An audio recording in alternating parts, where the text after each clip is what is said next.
యేసుక్రీస్తు నామంలో మీ అందరికీ నా హృదయపూర్వకమైన వందనాలు. దేవుడి దినమంతా మీకు తోడై ఉండి మిమ్మల్ని ఆశీర్వదించి కాపాడునుగాక. పరిశుద్ధ గ్రంథంలో నుండి 97వ కీర్తన 11వ చరణాన్ని నేను చదువుతూ ఉన్నాను. మీ పరిశుద్ధ గ్రంథమైన బైబిల్ తెరచి చూడండి. నీతిమంతుల కొరకు వెలుగును, యథార్థ హృదయముల కొరకు ఆనందమును వెత్తబడి ఉన్నది. కీర్తనకారుడు తన కీర్తనలో ఒక చక్కని శ్రేష్టమైన మాట రాస్తున్నారండి. కీర్తనకారుడు ఏమంటున్నారు అంటే, యథార్థ హృదయముల కొరకు ఆనందమును దేవుడు విత్తాడు. ఈ ఆనందము ఒక వ్యక్తి అనుభవించాలి అంటే, ఈ ఆనందం ఒక వ్యక్తి పొందుకోవాలి అంటే ఆ వ్యక్తిలో యథార్థత ఉండాలి, యథార్థమైన బ్రతుకు కావాలి. ఈ ఆనందమును అనుభవించాలి అంటే యథార్థమైన జీవితము లేకపోతే ఈ ఆనందాన్ని అనుభవించలేరు అని కీర్తనకారుడు తన కీర్తనలో ఒక చక్కని మాట రాస్తున్నారండి. నిజమే, మనం పరిశుద్ధ గ్రంథంలో కూడా చదివినా దేవుని దృష్టికి యథార్థవంతులుగాను న్యాయవంతులుగాను నడిచినట్లుగా లేఖనములో గ్రంథస్థం చేయబడిందండి. హిజ్కియా రాజు కూడా దేవుని సన్నిధిలో ఒక చిన్న ప్రార్థన చేస్తున్నాడు. అంటే తనకు కలిగిన కష్టములో, తనకు కలిగిన కన్నీళ్ళ మధ్యలో, తను కోల్పోయిన ఆనందపు పరిస్థితుల మధ్యలో అతడు దేవుని సన్నిధిలోనికి చేరి దేవుని సన్నిధిలో ఈ విధంగా ప్రార్థన చేస్తున్నాడండి. అయ్యా, నేను నీ సన్నిధిలో ఎంత యథార్థంగా ప్రవర్తించానో నీకు తెలియదా? చూడండి, ఒక మట్టి మనిషి దేవుని చేతలతో చేయబడిన నరుడు దేవుని సన్నిధిలో నిలబడి సవాలుతో కూడిన మాట చెప్తున్నారండి. అంటే అతడు ఎంత యథార్థంగా ప్రవర్తించాడో, అతడు ఎంత న్యాయబద్ధంగా పరిపాలన చేశాడో దేవునితో చెప్తున్నాడు. అయ్యా, నేను ఎంత యథార్థంగా ఉన్నానో నీకు తెలియదా? మరి యథార్థంగా ఉన్న నాకెందుకు ఈ కన్నీరు? యథార్థంగా ఉన్న నాకెందుకు ఈ కష్టం? యథార్థంగా ఉన్న నేను ఎందుకు ఈ క్షోభ అనుభవించాలి అని దేవుని సన్నిధిలో ప్రార్థన చేస్తానండి. పరమందున్న దేవుడు భూమి మీద నిలిచి ఉన్న ఈ భక్తుని మొరను విని అతనితో చెప్తున్నారండి, నీ యథార్థతను నేను చూచా, నీవు యథార్థంగా నా సన్నిధిలో నిలిచి ఉన్నావు గనుకనే నిశ్చయముగా నీవు పోగొట్టుకొని ఉన్న ఆనందం, నిశ్చయముగా నీవు కోల్పోయిన ఈ సంతోషాన్ని నేను మరలా నీకు తిరిగి ఇవ్వబోతున్నాను అని అతని కొరకు మరల దేవుడు ఒక ఆనందాన్ని విత్తాడండి. లేఖనం కూడా చక్కగా రాయబడిన మాట ఏంటో తెలుసండి. అప్పటి నుండి రాజు ఆనందకరంగా సాగి వెళ్ళినట్లుగా 15 సంవత్సరాలు దేవుడు ఆయుష్ని పొడిగిస్తే ఆనందకరంగా రాజ్య పరిపాలన చేశాడు. ఆనందకరంగా సంతోషకరంగా సాగి వెళ్ళగలిగాడు. అంటే విత్తబడిన ఆ ఆనందం ఇప్పుడు అతడు అనుభవించాడంటే అతడు యథార్థవంతునిగా దేవుని సన్నిధిలో ఉండినప్పుడు. ఏబును గురించి కూడా చక్కగా రాయబడిన మాట ఏంటి తెలుసా? ఏబు యథార్థవంతుడును న్యాయవంతుడను దేవుని సన్నిధిలో భయభక్తి కలిగిన వాడు. అంటే ఏబు ఎవరు అంటే యథార్థవంతుడు. సాక్షాత్తుగా దేవుడే అతని గురించి సాక్ష్యం ఇస్తున్నాడు. యథార్థవంతుడు అంటే దేవుని దృష్టికి ఏబు ఎలా కనపడ్డాడు? యథార్థవంతునిగా. అందుకే ప్రారంభంలో కష్టం కలిగిన, ప్రారంభంలో నష్టం కలిగిన, ప్రారంభంలో కోల్పోయినా దేవుడు తనకి మరలా ఏమి విత్తాడంటే ఆనందాన్ని దేవుడు విత్తాడండి. ఆనందాన్ని దేవుడు కలగచేశాడండి. ఎందుకని అంటే యథార్థవంతుల కొరకే ఆయన ఆనందమును విత్తాడని లేఖనం సెలవిస్తుందండి. నేను కూడా ఈ పూట మీతో చెప్పాలి అనుకున్న మాట ఏంటంటే, గడిచిన దినాలు ఆనందం కోల్పోయేదానికి, ఆనందం నీకు దూరమైపోయేదానికి, ఆనందం నీవు అనుభవించకుండా అలాగే సత్తిగలబడి గొప్పగా కోల్చబడేదానికి ప్రబలమైన కారణం ఏంటంటే దేవుని సన్నిధిలో నీవు యథార్థవంతునిగాను, దేవుని సన్నిధిలో యథార్థవంతురాలుగాను బ్రతకలేకపోతున్నామండి. ఈ రోజున మానవుడు మనిషి ఎదుట యథార్థవంతుడిగా ఉండాలని కోరుకుంటున్నాడు, యథార్థవంతుడిగా నటిస్తున్నాడండి. మనిషి ముందు మనిషి నటిస్తున్నాడు, యథార్థవంతుడును, నేను న్యాయవంతుడను, నా అంత యథార్థత కలిగిన వాడు ఎవరు లేరు అన్నట్లుగా అండి ఈ రోజున మానవుడు మానవుని ముందు యథార్థంగా నటిస్తున్నాడండి. కానీ మానవుడిని చూచి ఇతడు యథార్థవంతుడు అనే ఒక ముద్ర వేయవచ్చు. మానవుడు ఎదుటి ఉన్న మానవుణ్ణి చూచి ఇతడు న్యాయవంతుడు అని ముద్ర వేయవచ్చు. ఎందుకంటే తనకు అనుకూలంగా ఉండినందువలన, తనకు అనుకూలంగా నడిపించబడుతున్నందువలన ఆ వ్యక్తి చెప్పగలడు ఇతడు యథార్థవంతుడు. కానీ దేవుడు చెప్పగలడా? దేవుడు ఆ వ్యక్తిని గురించి సాక్ష్యం ఇవ్వగలడా? ఇతడు యథార్థవంతుడు అనే మాట దేవుని నోట రాగలుగుతుందా? నేను ఈ పూట మీతో చెప్పాలనుకున్న మాట ఏంటంటే, మనుషుని ఎదుట కాదు మనం యథార్థవంతునిగా కనపడేది, మనుషుని ఎదుట కాదు మనం న్యాయవంతులుగా కనపడేది. ఎవరి ఎదుట మనం యథార్థవంతులుగా కనపడాలంటే, మనల్ని సృష్టించిన సృష్టికర్త ఎదుట మనము యథార్థవంతులుగా కనపడాలండి. మనము యథార్థవంతులుగా కనపడినప్పుడు ఆయన మన కొరకు విత్తిన ఈ ఆనందమును మనం అనుభవించగలుగుతాం. అందుకే ఈ పూట కూడా ఒక సేవకుడిగా మరలా నేను మీతో చెప్తున్నాను, మనుషుని ఎదుట కాకుండా, సేవకుల ఎదుట కాకుండా, మనకు నచ్చిన వారి ఎదుట కాకుండా, దేవుడు నిన్ను నిర్మించాడు కదా, నిన్ను నిర్మించిన దేవుని ఎదుట నీవు యథార్థంగా ఉండగలిగితే, న్యాయవంతుడిగా నీవు నడవగలిగితే, నిశ్చయముగా నా దేవుడు ఈ దినము నీ కొరకు సంతోషమును విత్తబోతూ ఉన్నాడు. మరలా ఆనందమును నా దేవుడు విత్తబోతూ ఉన్నాడు. ఆ ఆనందమును చేత పట్టుకొని నీవు తిరిగి వెళ్ళబోతూ ఉన్నావు.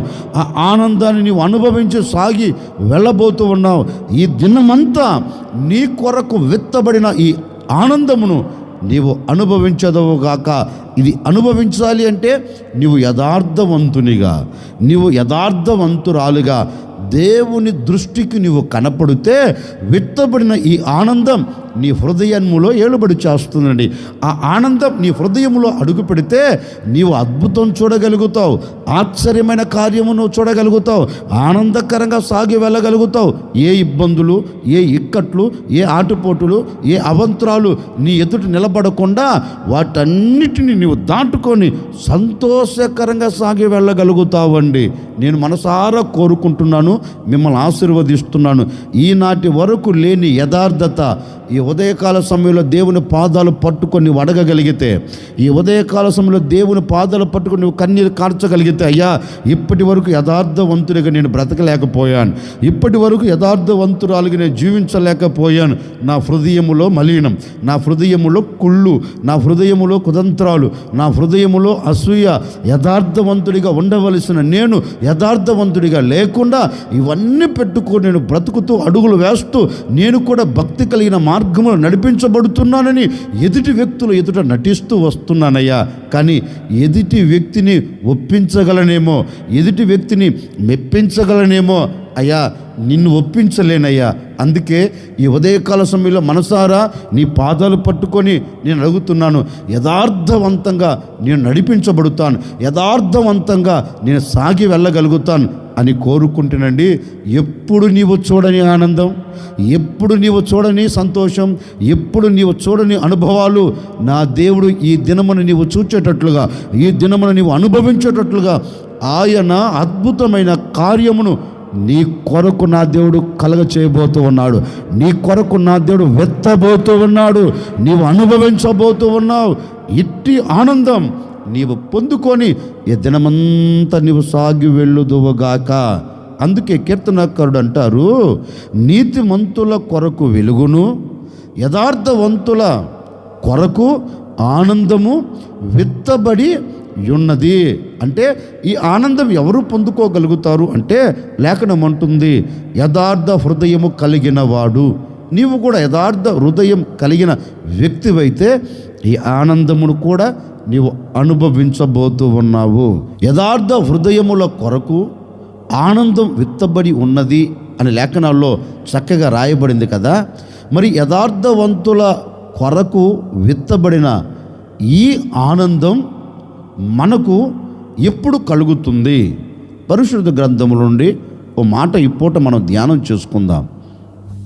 నిర్గమకాండం 18వ అధ్యాయం 9వ వాక్యాన్ని నేను చదువుతూ ఉన్నాను. మీ పరిశుద్ధ గ్రంథమైన బైబిల్ తెరచి చూడండి. యెహోవా ఐగుప్తీయుల చేతిలో నుండి విడిపించి ఇశ్రాయేలీయులకు చేసిన మేలంతటిని గూర్చి యిత్రో సంతోషించెను.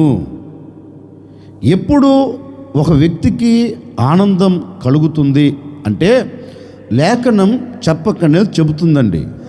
ఐగుప్తీయుల చేతిలో నుండి దేవుడు ఇశ్రాయేలీయులను విడిపించి వీరికి మేలు చేసినందువలన, వీరికి మేలు కలగ చేసినందువలన అక్కడ ఏం కలిగిందంటే సంతోషం లేక ఆనందం కలిగినట్లుగా పరిశుద్ధ గ్రంథంలో చక్కగా రాయబడింది. ఇశ్రాయేలు వారిని అడిగామనుకో, ఎందుకండి మీరు ఇంతగా ఆనందపడుతున్నారు, ఇంతగా సంతోషపడుతున్నారు, ఇంతగా గంతులు వేయగలుగుతున్నారు అంటే వారి నోట జారవాలే ముత్యము లాంటి మాట ఏంటంటే, బాబు ఇంతకాలం మేము పడిన కష్టం, ఇంతకాలం మేము పడిన నష్టం, ఇంతకాలం మేము అనుభవించిన ఈ దాసత్వము అనే ఈ బానిసత్వం నిలిచిపోయి విడుదల పొందలేక, ఆనందము చూడలేక, సంతోషాన్ని అనుభవించలేక మేము గొప్పగా కోల్చబడుతున్నప్పుడు మా దేవుడు మా మధ్యలోనికి దిగివచ్చి మా ఎడల ఒక అద్భుతమైన మేలు, ఒక అద్భుతమైన కార్యం, మేము ఊహించనిది, మేము అనుకొనని ఒక గొప్ప మేలు మా దేవుడు మా పట్ల చేశాడు. ఏం మేలు చేశారయ్యా అంటే వారంటారు, ఐగుప్తుల చేతిలో నుండి మా దేవుడు మమ్మల్ని విడిపించి మాకు మేలు చేశాడు గనుక దేవుడు చేసిన మేలును బట్టి ఇప్పుడు మేము ఆనందించగలుగుతూ ఉన్నాం, ఇప్పుడు మేము సంతోషపడగలుగుతూ ఉన్నాం. ఇక బానిసత్వం మాకు లేదు, ఇక కష్టకాలం మాకు లేదు, ఇక శత్రువుల భయము మాకు లేదు, శత్రువులు తరిమే దినాలు ఇక మేము చూడము అని దేవుడు చేసిన మేలును బట్టి మేము సంతోషించగలుగుతున్నాం, మేము సంబరపడగలుగుతున్నాం అనే మాట వారు చెప్పగలుగుతారండి. నిజమే, చెప్పటం ఏంటి, దేవుడు వారి జీవితంలో అక్షరాలుగా చేసి ముగించాడు. మేలు చేసినందువలనే, వారికి విడుదల కలగ చేసినందువలనే వారు సంతోషముతో ఆనందముతో గంతులు వేయగలిగారు. నిజమే కదండి. ఎప్పుడు మనకు సంతోషం కలుగుతుంది అంటే లేఖనం అంటుంది, దేవుడు మనకు మేలు చేసినప్పుడు మనకు సంతోషం కలుగుతుందంటండి. ఈ పూట కూడా నేను కూడా మీతో చెప్పాలి అనుకున్న మాట ఏంటంటే, నిజమే, గడిచిన దినాలు విడుదల పొందలేక, విడిపించబడలేక, పట్టబడి, నెట్టబడి, కొట్టబడి, దాసత్వ బ్రతుకులో నిలిచిపోయి ఒకవేళ ఆనందం కరువైపోయిందేమో, సంతోషం నీకు దూరం అయిపోయిందేమో, ఈ ఉదయకాల సమయంలో నా ప్రభు నీతో చెప్పకనే చెబుతూ ఉన్నారు, ఇక మీదట మీరు సంతోషించున్నట్లుగా, మీకు ఆనందము కలుగున్నట్లుగా నేను మీ కొరకు ఆనందాన్ని విత్తాను గనుక ఆ ఆనందము మీరు అనుభవించేటట్లుగా నేను ఇక మీదట శత్రువుల చేతుల్లో నుండి ఇశ్రాయేలును విడిపించి వారికి మేలు కలగచేసినట్లుగా ఈ దినమున నేను మీరు పట్టబడిన ప్రతి చోట నుండి, మీరు చెక్కబడిన ప్రతి చోట నుండి నేను మిమ్మల్ని అందరినీ విడిపించి మీకు మేలు చేయబోతున్నాను గనుక ఈ దినము నుండి మీకు ఆనందము కలగబోతుంది. మీ నోట ఆనందముతో కూడిన గానాలు వినపడేటట్లుగాను, మీ నాలుక నన్ను స్తుతించేటట్లుగా నేను మీ ఎడల ఒక అద్భుతమైన కార్యమును చేయబోతూ ఉన్నాను గనుక ఈ దినము నుండి మీరు ఆనందించేటట్లుగా నేను మీ కొరకు మేలు చేయబోతూ ఉన్నాను. ఏం మేలో తెలుసండి, మీరు పట్టబడిన స్థితిలో నుండి నేను మిమ్మల్ని విడిపించి మీకు మేలు చేయబోతున్నాను గనుక ఈ దినమంతా మీరు ఆనందకరంగా సాగి వెళ్ళబోతూ ఉన్నారు. నిజమే, ఒక సేవకుడిగా మనసారా కోరుకొని మిమ్మల్ని ఆశీర్వదిస్తున్నారండి. వ్యాపారం చెక్కబడిపోయిందా, చేతి పని చెక్కబడిపోయిందా, ఆత్మీయత చెక్కబడిపోయిందా, నీ ఉద్యోగం చెక్కబడిపోయిందా, పరిస్థితుల ప్రభావాలు నీ కుటుంబాన్ని ఒకవేళ చిక్కించుకొని అలాగే కృంగదీస్తున్నాయా, భయపడవలసిన భయపడక్కర్లేదు. ఈ దినము నా ప్రభు నీతోనే చెబుతూ ఉన్నాడు, పట్టబడిన ప్రతి చోట నుండి నేను నిన్ను విడిపించి మేలు చేయబోతూ ఉన్నాను. నా ప్రభు ఈ దినము నీకు మేలు చేయటకు ఏ చోట చెక్కబడి ఉన్నావో ఆ చోట నుండి నీకు విడుదల కలుగ చేయబోతూ ఉన్నాడు, విడిపించబోతూ ఉన్నాడు. విడుదల కలుగునుగాక, విడుదల కలుగునుగాక. నా ప్రభు నీకు విడుదలను కలుగ చేసి నీవు అనుకొనని మేలు నీ జీవితం పట్ల నెరవేర్చి ఆయన ముగించబోతూ ఉన్నాడు. అందుకే ఇతరు అంటారు, మా దేవుడు మమ్మల్ని ఐగుప్తుల చేతిలో నుండి మమ్మల్ని విడిపించి మాకు మేలు చేశాడు గనక మేము సంతోషించుచున్నాము. నిజమేనండి, ఇతరో కాదు కానీ ఓ సేవకుడికి మరలా నేను మీతో చెప్తున్నాను, మీరు సంతోషించున్నట్లుగా, మీరు ఆనందపడినట్లుగా, మీరు ఆనందకరంగా సాగి వెళ్ళినట్లుగా నా దేవుడు ఈ దినమున మీ అందరికీ విడుదల కలగ చేయబోతూ ఉన్నాడు. నీ వ్యాపారంలో నీకు ఆనందం కలగబోతుంది, నీ చేతి పనులో నీకు ఆనందం కలగబోతుంది, నీ కుటుంబాన్ని చూచి నువ్వు ఆనందపడబోతూ ఉన్నావు, నీ భర్తను నీవు చూచి, నీ భార్యను నీవు చూచి, నీ పిల్లలను నీవు చూచి ఆనందపడబోతూ ఉన్నావు, ఆనందం అనుభవించబోతూ ఉన్నావు. ఈ దినము నీ కుటుంబంలో ఆనందం నిలిచి ఉండునుగాక, నీ కుటుంబంలో సంతోషం నిలిచి ఉండునుగాక.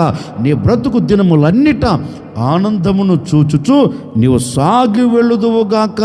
అందుకే ఆయన అంటాడు, యథార్థ హృదయముల కొరకు నేను ఆనందమును విత్తి ఉన్నాను.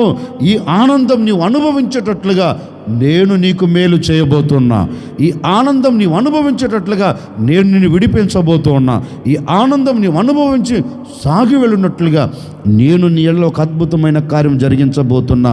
నా ముగింపు మాటలుగా నేను మీతో చెప్తున్నానండి, ఈ ఉదయకాల సమయము నుండి, ఈ క్షణము నుండి నా దేవుడు నీ పరిస్థితులన్నిటిలో నిన్ను విడిపించునుగాక, నేను తప్పించునుగాక, నీకు మేలు చేయునుగాక.